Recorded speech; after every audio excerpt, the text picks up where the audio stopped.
So moving right along, we see that the Spazas are trending. It looks like South Africans are not happy with the locals doing the Spazaring business because some townships in South Africa have escorted out.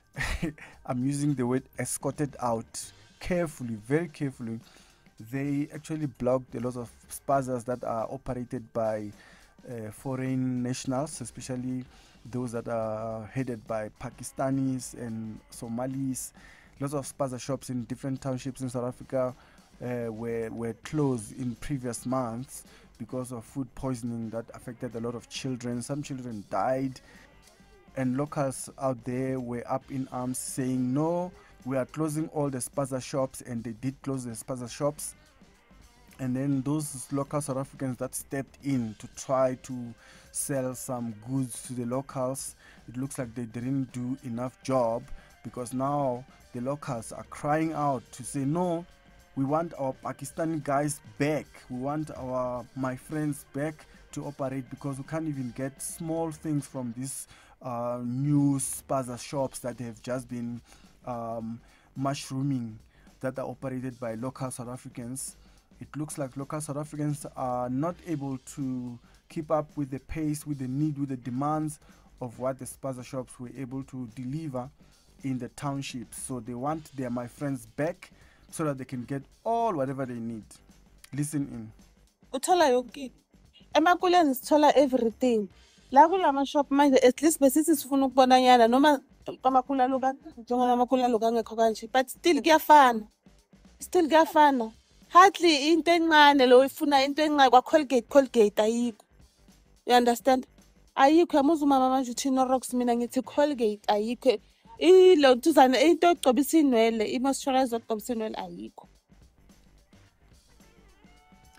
Yeah, you can say all you want about South Africans wanting their Pakistanis and the Somalians to come back and operate the Spaza shops. Guys, South Africans, we are not trained to be salesmen in that way, the way the Pakistanis do it.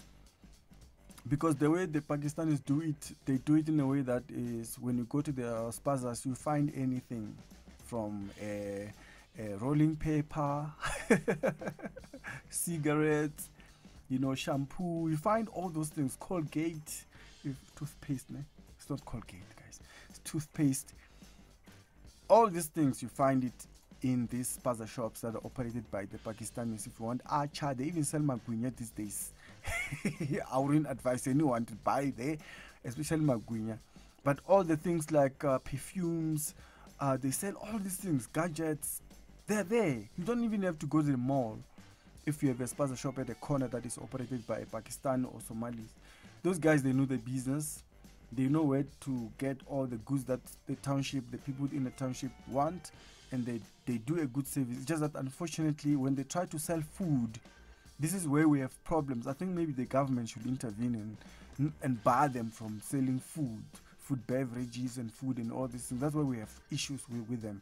But in terms of finding out other goods that you may need, they are very helpful, guys, because sometimes you go out there looking for a small thing like a tissue paper, and if you have a Spaza that is operated by South African, they don't know where to stock these goods and all these things. They don't have the ins and out of running a Spaza shop. South Africans, we don't have the ins and out of running the Spaza shops. Let's be honest.